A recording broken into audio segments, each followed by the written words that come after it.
Oke, sambil menunggu yang lain, kalau suara saya mau tes suara nih. Terima kasih sebelumnya udah gabung. Kalau bisa dengar, suaranya bisa jelas, bisa tulis di kolom komentar.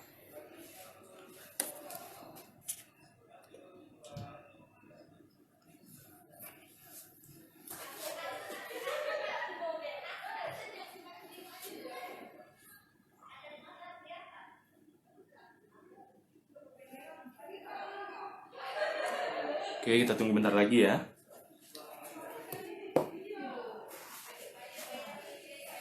Oke, selamat bergabung. Rila Asteri, Leo Musya, Yushifa, Ariando, Bimo Novanda. Ya, selamat bergabung semuanya.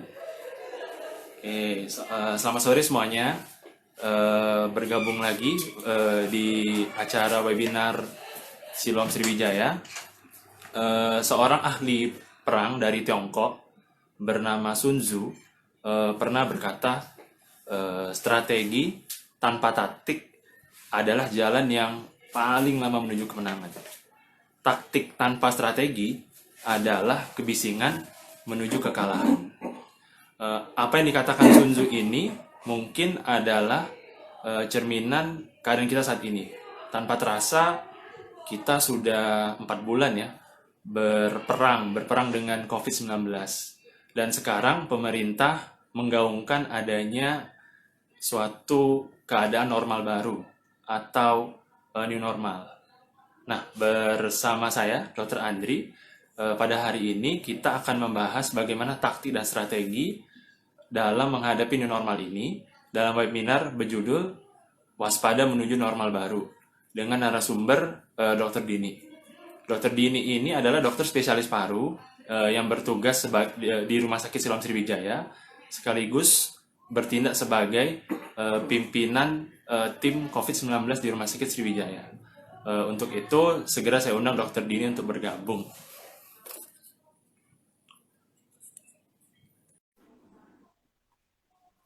Oke, kita tunggu Dr. Dini ya untuk bergabung. Oke, selamat siang Bergabung. Dokter Andri. Ya, selamat siang Dr. Dini. Gimana kabarnya? Baik, Dokter Andri. Dokter Andri gimana kabarnya? Sehat gitu. Masih praktek kayaknya, Dok? Masih jalan. Oke, sehat tapi Dok ya? Sehat, alhamdulillah. Ya, baik Dok. Terkait tema kita hari ini, Dok, kita akan membicarakan tentang new normal, Dok. Nah, mungkin sebagai pembuka, Dok, bisa dijelaskan, Dok, perkembangan pandemi COVID-19 sekarang ini bagaimana, Dok? Di Indonesia. Eh, oh, di Indonesia ya. Di Indonesia kita Di secara Indonesia umum ya. dan di Palembang khususnya, Dok. Silakan, Dok. Oke, kalau di Indonesia kita sudah menembus angka 50.000 ya. Dan termasuk nomor satu tertinggi di Asia Tenggara. Jadi itu merupakan suatu rekor bagi kita. Kalau Palembang kita sudah menembus angka 1.000 dan masih akan terus naik. Jadi kalau dibilang apakah ini lagi landai, tidak, masih tetap tinggi. Nah, lalu Dok, sekarang ini kan ini Dok, kita sering dengar ini pemerintah menggaungkan normal baru Dok, atau new normal. Itu mungkin bisa dijelaskan Dok, yang dimaksud dengan new normal itu seperti apa nih? New normal itu sebenarnya jadi kondisi kita. Jadi sebenarnya kalau mengartikan new normal itu dari berbagai aspek. Kalau misalnya dari berbagai aspek kesehatan, kita bisa menjalankan kehidupan kita yang awal dengan modifikasi seperti menjalani protokol kesehatan. Tapi tentunya ada syarat-syaratnya nih kalau dari WHO. New normal, tapi juga berdampak ke ekonomi. Kita harus menjalankan percepatan kondisi kita agar bisa mencapai ke arah ekonomi yang lebih baik. Jadi sebenarnya new normal kita harus melihat dari berbagai aspek. Baik, Dok. Oh ya, ini sahabat Siloam, jadi sebelum acara ini diselenggarakan, kami itu udah buat semacam ini ya, kontes begitu ya, untuk Ya, Para sahabat Siloam membuat komentar apa definisi new normal menurut mereka dari sisi para sahabat Siloam ya. Ini akan saya bacakan dok beberapa yang sudah masuk, mungkin bisa ditanggapi dok ya. Yang boleh? yang pertama dari Sakti Panca. New normal itu adalah cara yang kita lakukan bukan dengan menyerah, tidak melakukan apapun, melainkan kita harus jaga produktivitas kita agar dalam situasi seperti ini kita produktif, namun aman dari COVID-19. Sehingga diperlukan tatanan yang baru. Dari hasil yang positif itu kita ambil dari new normal, kita tertata untuk menjalani hidup sehat dengan mengikuti protokol kesehatan. Gitu dok katanya dok. Ada tanggapan mungkin? Oke, sebenarnya komen dari Sakti Panca ini cukup menarik ya, karena dia bilang new normal yang kita lakukan bukan dengan menyerah, tidak melakukan apapun. Beliau tetap optimis akan melakukan apapun, tapi tetap beliau berpegang pada mengikuti protokol kesehatan. Jadi dia harus tetap berproduktif. Ini mungkin dari segi ekonomi, dari sisi ekonomi, dan dia juga tetap memikirkan dari sisi kesehatan. Menurut saya komen ini cukup menarik karena harus tetap lakukan produktivitasnya harus meningkat, tapi tetap mengikuti protokol-protokol kesehatan yang memang sudah kita terapkan. Oke. Baik dok, ini selanjutnya dok ada dari Anggi Prabolo. New normal, semoga masyarakat Palembang selalu mematuhi protokol kesehatan yang telah ditentukan pemerintah. Dan semoga masyarakat Palembang, khususnya Indonesia umum, cepat terbebas dari virus COVID-19. Ya, tentunya ini harapan kita semua ya, seluruh masyarakat Palembang agar segera terbebas dari virus COVID. Dan yang perlu ditekankan adalah memang kita harus mematuhi protokol kesehatan yang telah ditentukan pemerintah. Artinya bukan hanya tampak luarnya saja kita mematuhi protokol, tetapi dalam menjalankan kehidupan sehari-hari, ketika kita bekerja, ketika kita berada di lingkungan manapun, walaupun hanya cuma pergi beli bakso doang atau beli makanan, tetap kita harus menjalankan protokol kesehatan. Oke, baik. Ini dok dari Andri 8060. Nah, ini serupa tapi tak sama dok ya. Bukan saya nih dok. Nah, ini sama. Ini jangan-jangan dokter Andri bukan? Bukan dok, bukan dok. Serupa Oh, tapi tak sama. bukan. Jadi dari Andri ini komentarnya, new normal menjalankan aktivitas normal dengan menerapkan protokol kesehatan, jaga jarak, pakai masker, mencuci tangan untuk mencegah penularan COVID. Berarti ini kurang lebih sama dok ya dengan yang sebelumnya, jadi berkaitan dengan protokol kesehatan. Jadi saya lanjut Ya. dok, ini agak panjang dok ya. Dari Ria Mami Faiz Ajwa. New normal adalah kembali menjalankan semua aktivitas yang memang wajib dilaksanakan secara normal karena tuntutan pekerjaan dan sebagainya. Aktivitas dilakukan seperti biasa, tetapi tetap mengedepankan protokol kesehatan seperti menggunakan masker, menjaga jarak, mencuci tangan, menggunakan sabun, sedia selalu hand sanitizer, menyemprot disinfektan secara berkala, kemudian ruang lingkup kerja yang wajib menyediakan fasilitas pastikan sesuai dengan protokol kesehatan.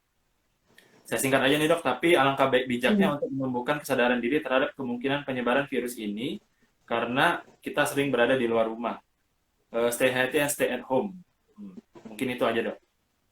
Nah, komentar dari Mbak Ria, Mami Faiz Azwa ini menurut saya sangat bagus sekali. Jadi, selain kita menjalankan protokol kesehatan seperti menggunakan masker, menjaga jarak, menghindari kerumunan, mencuci tangan, hand sanitizer yang harus selalu kita bawa, adalah kalau bisa jangan terlalu sering berada di luar rumah.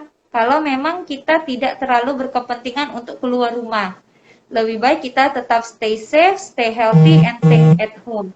Jadi ada beberapa orang yang berpikiran new normal itu kita bisa menjalankan hidup normal tanpa virus corona ini seperti sedia kala. Jadi masih tetap kita oke, kita nongkrong yuk, oke, kita jalanin pesta-pesta yuk, kita hadir ke acara begini tapi kita masih menggunakan masker. Sebenarnya masih dalam masa pandemi begini, kita harus lebih aware juga kalau kita nggak ada kepentingan, ngapain kita harus keluar? Kita lebih baik memutus mata rantai daripada kita lebih untuk pencegahan.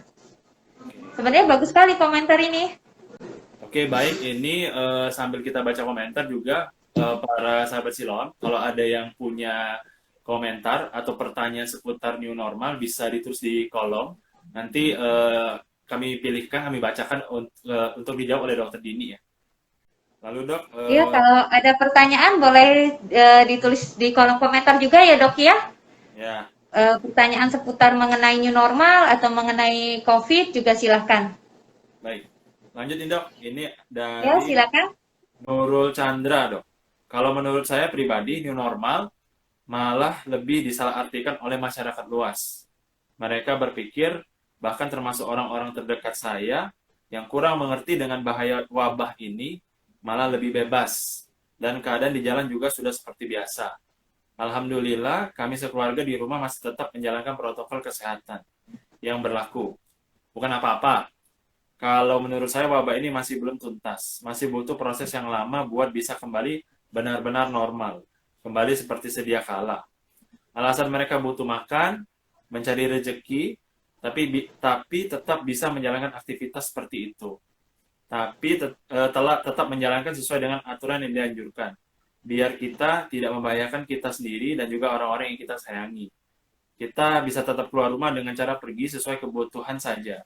Kalau keperluan itu dianggap mendesak, kita boleh keluar. Tapi setelahnya harus membersihkan diri tanpa harus bercengkrama dengan keluarga kita yang ada di rumah. Itulah bentuk sayangnya kita terhadap keluarga kita.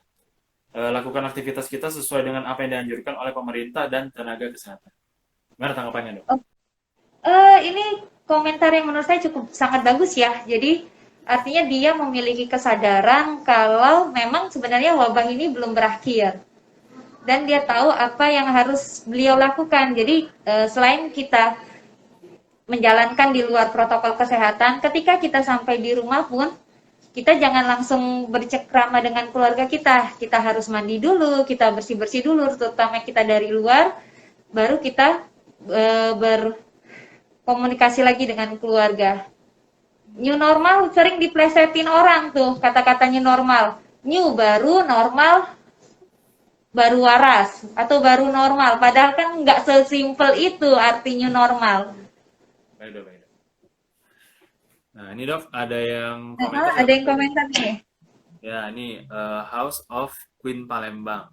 Dok, penularan COVID itu seperti apa? Apakah setelah kita menggunakan masker, menjaga jarak dan mencuci tangan, apakah hal tersebut benar-benar bisa menjamin kita tidak tertular COVID? Ini pertanyaan bagus dok, silakan dijawab dok. Oke, jadi memang kembali lagi ke dasar penularan dari si COVID ini. Penularan dasar COVID ini terutama dari droplet. Droplet itu dari batuk, dari bersin, atau berbicara. Jadi mengapa kita menggunakan masker? Jadi ketika saya lagi berbicara, atau tiba-tiba saya batuk, atau tiba-tiba saya bersin, saya mampu mencegah untuk menghembuskan si virus itu ke orang lain. Nah, itu tujuan utama pakai masker. Jaga jarak. Jarak ketika saya batuk, bersin, atau berbicara itu 1,8 sampai 2 meter. Jadi makanya kita harapkan dengan menjaga jarak, walaupun kita batuk, droplet masih ada keluar sedikit, tapi tidak mengenai si orang lain. Kemudian mencuci tangan, yang kita takuti adalah ada orang batuk, bersin. Dia nggak pakai masker, nempellah di benda yang kita sentuh. Nah, dengan kita cuci tangan, setiap kita menyentuh barang, kita harapin jadi tangan kita itu bebas dari virus. Ketika kita menyentuh muka kita, kita tidak akan tertular. Tapi tetap selain kita menjalankan protokol kesehatan, kita harus tetap hidup sehat, tetap makan yang sehat, istirahat yang cukup, artinya untuk benar-benar menjaga imun kita. Baik dok, makasih jawabannya dok. Saya lanjut dok ya, Ya, boleh. baca komentar lagi dok. Ini dari Anton Virani. New normal merupakan bentuk adaptasi manusia untuk dapat hidup berdampingan dengan COVID-19. Jurus pertahanan umat manusia terhadap suatu virus yang tidak kasat mata. Menciptakan kebiasaan dan gaya hidup baru agar kita tetap bisa beraktivitas seperti biasa. Dengan cara yang berbeda. Tidak cukup hanya menjaga kebersihan dan gaya hidup sehat, tapi juga menjaga jarak dengan sesama, tetap mawas diri dan berjaga, tidak hanya untuk diri sendiri dan tetapi juga untuk yang terkasih di rumah. Kiranya kita semua segera diluputkan dari pandemi ini. God bless us. Mana dok? Kurang lebih sama Oke. berarti dengan yang sebelumnya ya? Ya, kurang lebih sama ya, artinya tetap menjalankan protokol kesehatan. Ini ada yang menarik ya dok di kolom komentar. Ya. Nanti ada Dokter Monik juga, spesialis objin, mungkin bisa dimintain pendapat mengenai saran untuk ibu hamil dan lansia, terutama ibu hamil. Nah, untuk yang lansia, saya jawab yang lansia saja ya. Baik. Jadi yang lansia memang lebih rentan untuk terkena virus COVID dibandingkan dengan yang usia muda, karena secara sistem imun pun akan lebih rentan. Jadi kalau kita tidak ada kepentingan benar-benar untuk keluar, pada orang-orang yang terutama di atas 60 tahun benar-benar disarankan untuk stay at home, benar-benar diem di rumah. Dan kita yang masih muda, yang masih ada pergi-pergi atau harus bekerja, itu ketika kita untuk berhadapan dengan orang tua kita yang mungkin lebih tua, kita harus benar-benar menjalankan protokol. Jadi ketika nyampe rumah, kita mandi, kita cuci tangan, kita bersih-bersih semua badan, baru kita berhadapan dengan orang tua kita. Kalau kita batuk di rumah, kalau saran saya kalau kita lagi batuk atau bersin dan kita ada orang tua yang usia di atas 60 tahun, disarankan kita walaupun di rumah kita tetap pakai masker. Tujuannya apa?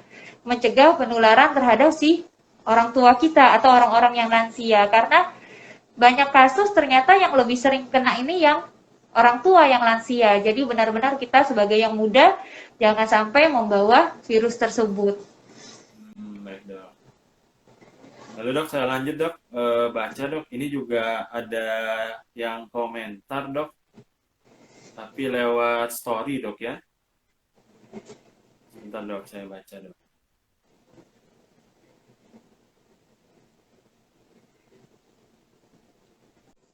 Nah dok, ini juga ada cukup menarik dok. Saya potong sedikit ya. Bagaimana dengan penularan melalui peralatan makan? Nah, iya dok. Gimana tuh dok? Eh, jadi kan penularan melalui droplet ya. Jadi selama kita masih ada droplet yang menempel di alat makan kita dan kita pakai berbarengan, itu bisa tetap ada terjadi risiko. Jadi memang selama pandemi COVID ini dari pemerintah pun menganjurkan kalau bisa kita benar-benar membawa peralatan dari rumah. Ya, baik. Kalau bisa, tapi kalau tidak ya artinya ketika kita megang sendok atau apa kita bersihkan. Ya dok, ini di kolom komentar juga ada pertanyaan dok dari Pak Bismak. Pak Bismak Ah, Sitinjak. Apakah pengobatan memanggil yang diberikan sudah dilakukan di Indonesia atau di Palembang dok? plasma ya. Iya dok. Oke, kalau pengobatan plasma di Indonesia sudah ada diberikan, tapi masih datanya masih sedikit. Jadi belum ada hasil kesimpulan yang baik atau eh, bermanfaat atau tidaknya. Kalau di Palembang saat ini, setahu saya belum jalan Oke karena dok, ini ada berbagai kendala. oke dok, itu semoga bisa menjawab Pak Bismak. Kemudian ada pertanyaan dari Yona Chandra dok. Kalau ajak anak ke di atas 10 tahun ke mall dengan upaya protokol kesehatan sekarang seperti masker, cuci tangan dan lain-lain, masih seberapa tinggi kemungkinan tertular dok? Nah ini mungkin mewakili ibu-ibu semua ya yang anaknya udah bosan di rumah, termasuk saya. Iya, termasuk kita semua ya, semuanya yang punya anak-anak ya. Jadi kalau sebenarnya dari IDAI, dari Ikatan Dokter Anak Indonesia itu sudah mengeluarkan pernyataan mengenai apa yang harus kita lakukan apabila kita mempunyai anak. Jadi terutama sih anak-anak yang di bawah 6 tahun memang tidak dianjurkan untuk diajak pergi dulu nih di tempat keramaian. Tapi kalau untuk anak yang 10 tahun artinya kita memang proses yang mendesak untuk mengajak ya minimal kita menjalankan tetap protokol kesehatan Oke, baik. Jadi dan masih ada lagi ini dok ya. meminimalkan untuk penularannya. Tapi kalau anak-anak di bawah 6 tahun sih dari Ikatan Dokter Anak Indonesia kalau bisa jangan dulu deh diajak pergi-pergi dulu ke kerumunan. Walaupun sudah protokol kesehatan dilakukan dok ya. Ya, karena lebih rentan. Oke, baik dok, semoga bisa menjawab tadi. Ini satu pertanyaan lagi dok. Apakah benar berolahraga dengan menggunakan masker aman? Karena banyak beredar cerita orang yang meninggal setelah berolahraga dengan masker. Silakan dijawab, Dok. Oke, jadi sebenarnya berolahraga dengan menggunakan masker aman. Selama misalnya begini, terutama seperti kayak masker kain atau masker bedah yang kita pakai, itu masih ada celah untuk pertukaran kita inspirasi maupun ekspirasi. Jadi aman. Kalau yang beredar cerita orang meninggal setelah berolahraga dengan masker itu kemungkinan bukan karena penyebab maskernya. Ada komorbid lain yang menyebabkan dia meninggal. Tapi kalau penggunaan masker ketika kita berolahraga di pandemi begini tetap kita anjurkan. Tapi penggunaan masker kain atau bedah yang masih ada bisa sirkulasi udaranya. Oke, baik Dok. Ini kebetulan Dokter Monica Amanda Susanti ini udah mau hadir Dok di tengah-tengah kita. Dok. Oh, oke. Sambut dulu Dok ya sebentar ya. Yuk. Ya.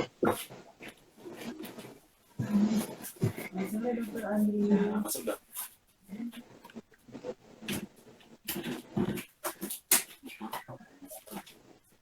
Ya, nah sahabat silam, sekarang sudah hadir nih di tengah-tengah kita Dokter Monica Amanda Susanti, spesialis kebidanan. Selamat sore Dok. Selamat sore. Jadi maksud kita mengundang Dokter panggilannya Dokter Monica aja Dok ya, biar akrab Dok ya. Nah jadi sahabat-sahabat silam, Dokter Dokter Monica ini adalah dokter spesialis kebidanan, bertugas juga di Rumah Sakit Siloam Sriwijaya ini.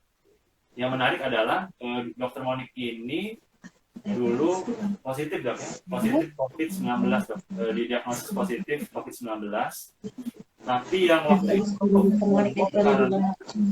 termasuk saya itu taunya itu dari WA group Dok. Jadi saya tuh taunya justru dari WA group. Jadi ada keluarga tanya ini benar nggak ini? Padahal ya itulah hebatnya era sekarang ya. Jadi sudah seperti menjadi informasi pada umumnya gitu. Jadi Dok, mungkin untuk bisa diceritakan Dok, waktu itu kejadian itu bagaimana? Wow, jadi gini, Dr. Andri. Jadi pada waktu itu tanggal 14 April saya ingatnya bahwa Rumah Sakit Siloam ini lagi mengadakan pemeriksaan random sampling untuk para dokter yang gelombang pertama. Jadi saya ikut mendaftarkan pemeriksaan random swab itu, termasuk suami saya juga dan beberapa dokter. Nah, kemudian hari Rabu berikutnya saya dibilang, oh Dok kayaknya semuanya negatif. Berarti kita senang kan? Ternyata Kamis malam diberitahu bahwa itu positif. Ya.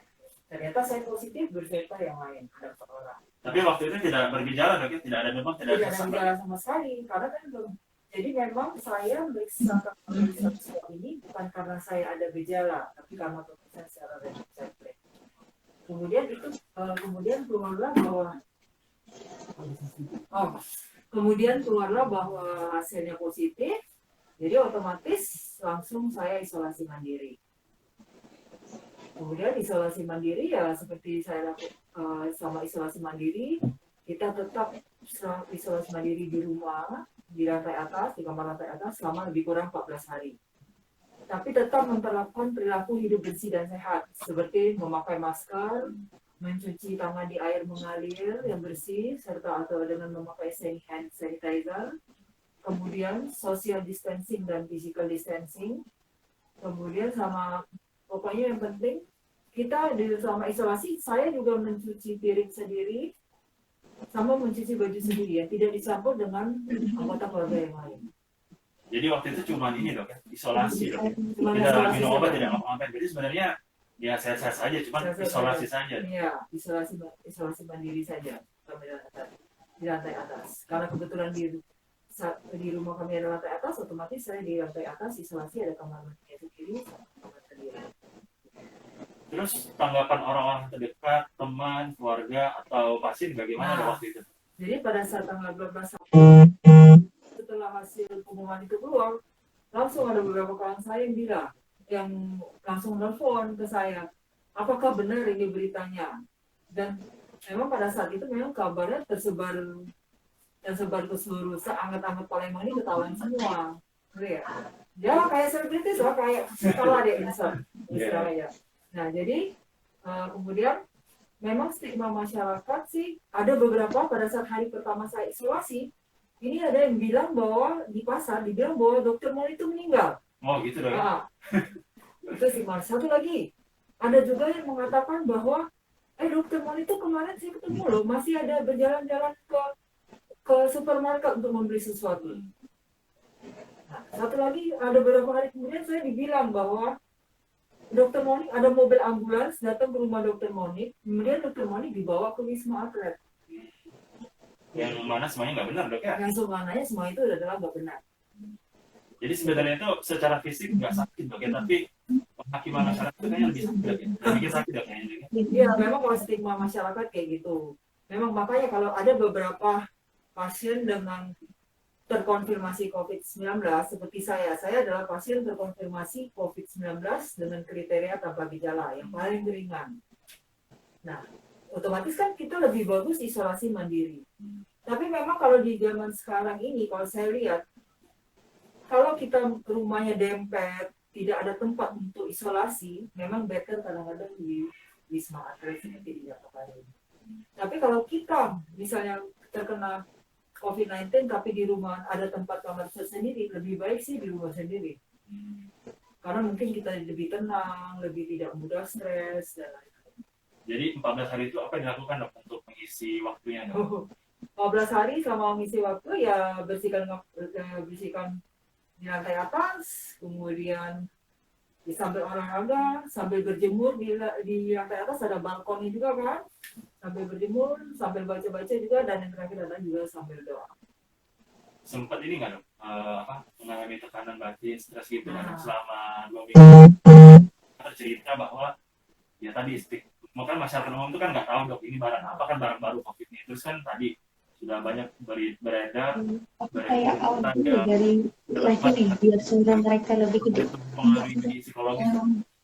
Sebenarnya sih yang penting juga dari isolasi mandiri ini,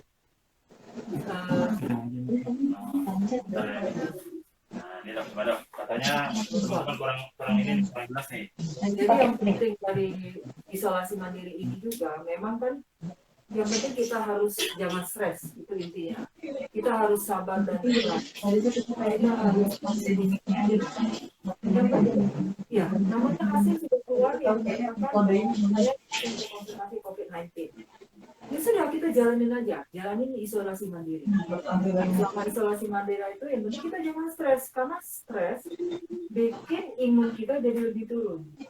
Kenapa? Dan juga selama 14 hari itu kan kita dilakukan, kita juga mengukur suhu badan kita kan, terutama sehari 2 kali, terutama pagi dan malam hari, untuk melihat apakah ada kenaikan. Kemudian kan COVID-19 ini pada hari ke-5 atau ke-7 atau hari ke-7 ke atas kan kadang-kadang timbul gejala pada saat selama masa isolasi. Makanya kita disuruh mengukur suhu, kita lihat ada batuk pilek atau enggak. Kalau kita tambah stres, imun kita tambah turun, Bisa lah doknya dilewatin. bisa. Yang penting jangan mikirin omongan orang lain. Yang penting kita tahu diri kita. Dok kan ini dok sudah punya pengalaman dok ya, sudah bisa melewati ya mungkin nggak gampang dok, mungkin bagi orang-orang itu masa-masa sulit dok. Dan sekarang ini kan juga mungkin para sahabat Silawa mungkin yang sedang nonton mungkin ada yang didiagnosis positif COVID, mungkin juga ada teman sejawat kita dok, karena kan ya kerjaan kita berisiko mungkin, atau ada keluarga dan teman-teman dari sahabat Siloam yang positif COVID dok. Nah itu berdasarkan pengalaman dokter, ada saran nggak dok bagaimana melewati masa-masa tadi dok setelah didiagnosis oleh COVID? Nah, jadi yang penting juga bahwa itulah saya bilang tadi, bahwa kita sebagai pasien terkonfirmasi COVID-19, apalagi sekarang lebih banyak OTG kan, orang tanpa gejala. Ya. Maka inti dari kalau kita terkena COVID-19 adalah kita harus isolasi mandiri. Dari isolasi mandiri itu kita harus sabar dan ikhlas. Kita pokoknya jalanin aja selama 12 hari depan. Kemudian kita harus selalu positive thinking, jangan stres, karena dengan stres imunitas kita menurun. Dan kemudian kita tetap memperlakukan perilaku hidup bersih dan sehat. Kemudian kita tetap pokoknya kita juga jangan sampai diri kita sakit. Jadi intinya sabar sama tetap ini pola hidup bersih semuanya sehat. harus jalan. Semua itu kita harus jalani. Dan tidak usah mikirin apa omongan lain atau stigma masyarakat. Hmm. Nah ini dok, sebelum ditutup nih dok, mungkin ini dok, tadi juga ada pertanyaan di kolom komentar dok. Ini kan kita diskusi hari ini kan ini dok, tentang new normal dok. Nah ini mungkin bisa dikasih pesan dok kepada terutama nih dari sisi bidang keilmuan dok. Nah itu kan kebidanan dok. Nah ini bisa dikasih tips dok, bagaimana saat ini wanita yang sedang hamil berhadapan dengan new normal. Kira-kira tips dan triknya seperti apa dok? Atau hal-hal apa yang bisa mereka lakukan? Jadi gini, kalau saya bilang antara normal dan new normal ini prinsipnya tetap sama. Prinsipnya apa yang sama? Bahwa kita tetap, berarti kan kita hidup dengan COVID-19 kan? Berarti kita tetap memperlakukan perilaku hidup bersih dan sehat. Selalu memakai masker, itu paling penting banget. Kedua, mencuci tangan di air atau membawa hand. Ini juga suaranya. Jadi kita live lagi apa? Tempat sosial atau physical distancing. Dan apapun kalau kita memang ada sakit batuk pilek seperti tadi saya dengar dokter Dini bilang bahwa kita tetap harus bermasker. Seperti pada saat saya isolasi, saya juga pada saat sama anggota keluarga juga kita harus tetap bermasker. Prinsipnya tetap sama. Jadi misalnya nih untuk para ibu hamil jangan takut untuk ke rumah sakit dan kontrol. Bukan dalam arti langsung ke rumah. Ada beberapa yang mengatakan bahwa kalau kita ke rumah sakit takut terkena COVID-19. Padahal enggak. Nah, di rumah sakit Siloam ini kan, apalagi kalau mau melahirkan, setiap ibu yang sama pendampingnya itu harus diperiksa rapid serum dan itu justru jauh lebih aman. Karena kan kalau misalnya dia negatif, baru bisa dia masuk. Kalau suaminya positif, berarti istrinya saja yang masuk. Berarti kalau hamil, kontrol hamilnya juga tetap dok ya, Tetap walaupun boleh. masa pandemi begini dok. Tapi yang penting, tetap masyarakat juga harus jujur. Apakah ada demam, apakah ada batuk pilek. Jangan takut.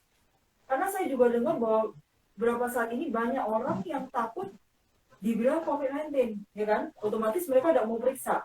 Yang tadi itu dok, stigmanya kan Ya, lebih kejam dok. mereka tidak mau periksa dengan alasan kalau periksa dibilang OTG, stigma masyarakat dan lain-lain. Justru tetap kita harus jujur, terutama pada petugas kesehatan. Ini demi keselamatan dan kesehatan dari tenaga kesehatan juga sama masyarakatnya sendiri. Kalau dengan jujur kan jadi kita lebih enak. Dok, dokter Dini masih sama kami dok ya? Atau tidur nih? Dok, ini dok yang menarik tadi dok. Mungkin bisa diluruskan dok tentang kan tadi seperti kita lihat dari cerita dokter Monik itu stigma masyarakat dok. Ini mungkin itu ya apa ya? Mungkin lebih kejam ya dari sakitnya dok. Mungkin bisa ditanggapi dok atau bisa memberikan informasi dok kepada masyarakat dok bahwa gimana sih kalau orang sudah terkena positif COVID dok? Jadi pada orang yang terkena COVID ya dok ya? Ya, berhubungan dengan stigmanya dok. Oke, ya jadi sebenarnya ada beberapa yang saya temui orang ketika dibilang COVID tuh dia bukan takut akan penyakitnya, tapi dia takut akan stigma sosial yang didapat oleh dia oleh lingkungan sekitarnya. Jadi orang menganggap wah kena COVID kayak suatu penyakit aib yang nanti akan dijauhi oleh keluarganya, oleh lingkungannya, mungkin bisa diusir oleh lingkungannya, padahal tidak. COVID virus bisa kena siapapun, semua berisiko. Selama kita tidak kontak dengan pasien itu, kita tidak usah menjauhkannya. Jadi itu bukan suatu penyakit aib yang harus kita jauhkan, yang harus kita, wah dia kena COVID, ayo usir dari ini, jangan di sini, harusnya enggak. Selama kita tetangganya atau lingkungannya tidak kontak sama beliau atau tidak bermain ke rumahnya ketika dia lagi isolasi, itu tidak masalah. Jadi itu tidak perlu dianggap atau dianggap sebagai aib atau harus dijauhkan dari lingkungan, tidak. Jadi setiap orang tetap berisiko terkena COVID, siapapun bisa. Dan itu bukan penyakit aib yang harus dijauhkan. Dan hanya dengan bertatapan atau hanya dengan wah dia lewat nanti tertular, tidak semudah itu juga. Jadi jangan pernah kita beranggapan orang yang terkena COVID harus dijauhkan, atau harus diusir itu salah. Oke, baik dok. Terima kasih penjelasan dok. Dok, ini ada pertanyaan dok dari yang sahabat silam dok untuk dokter. Dok, untuk dari Daniela, dok, untuk ibu hamil yang terkena COVID-19, bahaya apa untuk janinnya? Oh, Silakan jadi jawab. sebenarnya kalau misal untuk ibu hamil, berapapun usianya sebenarnya tidak mengakibatkan kelainan apa-apa pada bayinya dan juga tidak menyebabkan ada cacat atau kelainan prematur pada bayinya. Karena semua itu gejalanya sih hampir sama dengan gejala pada COVID-19 pada manusia umum, pada masyarakat umum biasanya, maksud saya. Jadi semuanya sama gejalanya. Nah, jadi yang pasti kalau misalnya ibu hamil terkena COVID-19, intinya tetap isolasi mandiri seperti biasa. Setelah 2 kali dinyatakan swabnya negatif, dinyatakan dan tidak berakibat atau berefek pada apapun bayi. Dan juga misalnya pasien itu terkena COVID-19, sebenarnya untuk persalinannya memang ada beberapa rumah sakit yang menyarankan untuk operasi kan. Padahal terus terang sebenarnya tidak ada hubungan atau yang mengakibatkan persalinan abdominal itu mengakibatkan luaran dan lebih itu tidak ada terbukti. Jadi sebenarnya bisa juga lahir normal. Asal dia kita sebagai tenaga kesehatan kita menggunakan APD lengkap. Nah, semoga bisa menjawab untuk Daniela. Ya, nggak terasa ya udah 45 menit kita ini. Mungkin tadi dokter Manik udah, mungkin ini dok kepada dokter Dini dok, adakah kesimpulan dok dari hasil diskusi kita ini dok, terutama tadi dok sesuai dengan judulnya waspada menuju new normal. Silakan dok. Oke, jadi new normal jangan diartikan sesimpel itu, artinya kita harus kembali kehidupan normal dengan menjalani protokol kesehatan. Jadi tidak sesimpel itu sebenarnya. Yang terpenting adalah kalau memang tidak ada kepentingan untuk keluar, tidak usah, lebih baik di rumah. Kalaupun kita memang harus bekerja, harus keluar, pun kita tetap menjalankan protokol kesehatan, menggunakan masker, menjaga jarak, sering cuci tangan. Ketika kita pulang ke rumah pun kita harus tetap menjalankan protokol kesehatan sebelum kita bertemu dengan keluarga kita.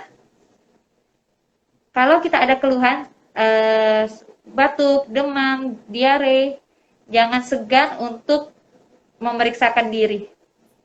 Jangan pernah takut kalau nanti saya ke rumah sakit saya terdiagnosis COVID atau apa. Jangan pernah takut, lebih baik kita lebih mawas diri dibandingkan kita menularkan kepada yang lain. Oke, baik, terima kasih dok. Ini dok, sebelumnya juga kepada sahabat Silom nih, kami mohon maaf juga nih, masih ada beberapa komentar di feed Instagram Silom Studio yang belum bisa dibaca, seperti karena keterbatasan waktu ya, seperti dari Bimo, dari House Coffee Palembang, dari Luciana. Saya ucapkan terima kasih. Kemudian juga mohon maaf tadi ada yang sempat memberikan komentar lewat IG Story ya, ada 4. Tidak sempat kami baca juga karena keterbatasan waktu. Tapi terima kasih udah berpartisipasi. Demikianlah webinar kita sore ini.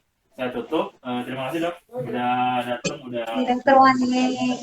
Terima kasih juga kepada dokter Dini. Saya tutup webinar ini. Sekian dan terima kasih. Ya.